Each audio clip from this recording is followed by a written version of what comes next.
G'day, Michael here. I just want to show the various merits of generating a flat surface for a joint. Now, I'm not sure how well that's going to show up. I'll try to put the studio light opposite, as you can see there, to try and show up what I can see with my eye. Now, I don't know what shows here, but in any case, well, you can see those ripples there. So you've got this ripple here. This is typical from a jointer. There's always some stops and starts, varying feed rates. And at the end of the day, a jointer, as in a surface planer machine, has got a limit of its precision. I mean, it's a good, I'm going to call it a good starting point. Now the next two planks I've actually hand fitted. And you can see, they're pretty good. In fact, they look really excellent put together. But it's a very glossy surface, so on many timbers that's not ideal for using for a glue joint. You basically want to roughen that up to get some keying. And then I've got this one here, which I've done on the panel saw. I don't know how well that'll show up. Focus.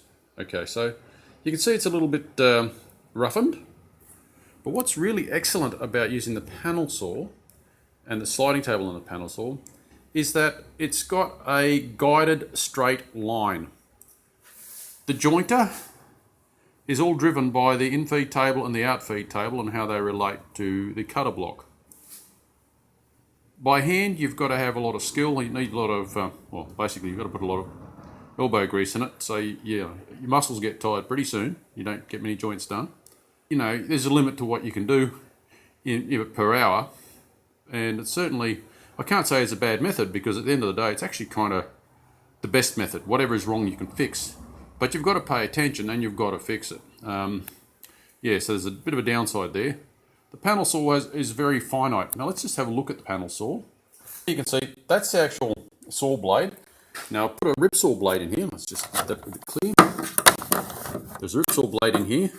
This block is just to help the dust extraction pull away the sawdust, so I'm not, a lot more of it goes up the extractor pipe instead of up my nose.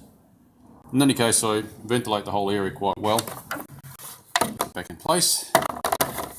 And I've made up this clamp, and I mean, they're not actually that hard to make. You need some sort of metal plate that will go into the slot. Some sort of, piece that will rock. So I've got a pretty sloppily drilled hole, so it will rock freely. Some washers to actually take the surface area. I'll just grab a piece of timber and put it in place. So now you can see the timber clamped in place. I've got it would take off about 4mm if I had the timber hard against that piece, but we actually want some clearance because we do not want our piece that we're cutting to make any contact with that part. It wants to be all driven by the actual sliding table action. So on my panel saw here, I know that the blade comes out at 5mm proud of this edge. So I can make an adjustment visually. That visually is about 7mm, so it would take 2mm off. So take about 2mm off. This other end is also set for 2mm to come off. Alright, so I'd power up the saw and slide past using the sliding table as my guide. So end up with a very, very precise cut. No need for me to turn it on, I'm sure I can figure out how it works.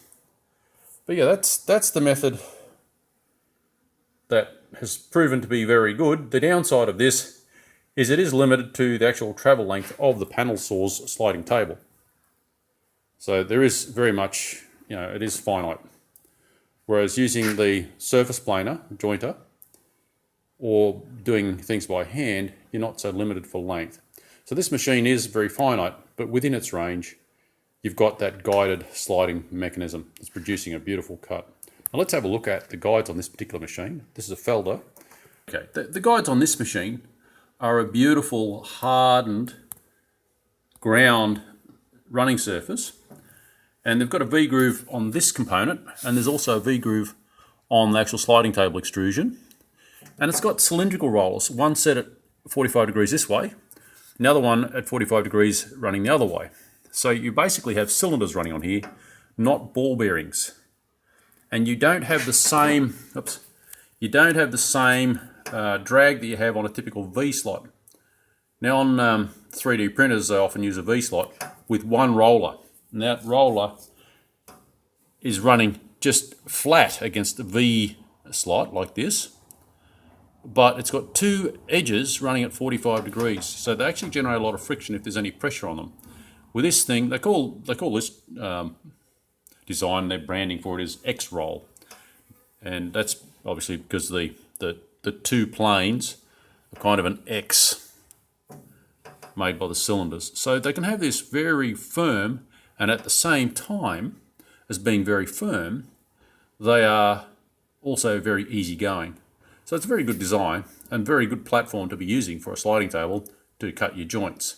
So if your sliding table on your panel saw, which most of them are certainly good enough for doing this kind of cut, you save a lot of time and you gain a lot of precision by doing any joints using the sliding table on your panel saw, as opposed to using a jointer.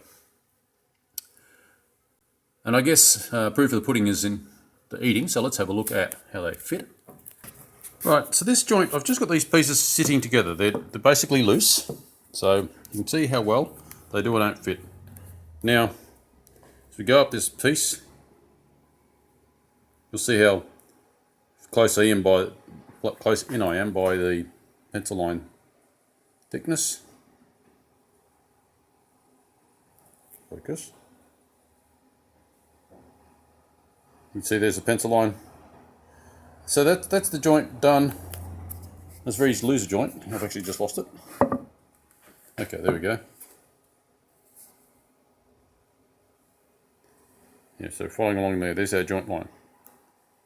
And you can see, the saw cutter's done an excellent job.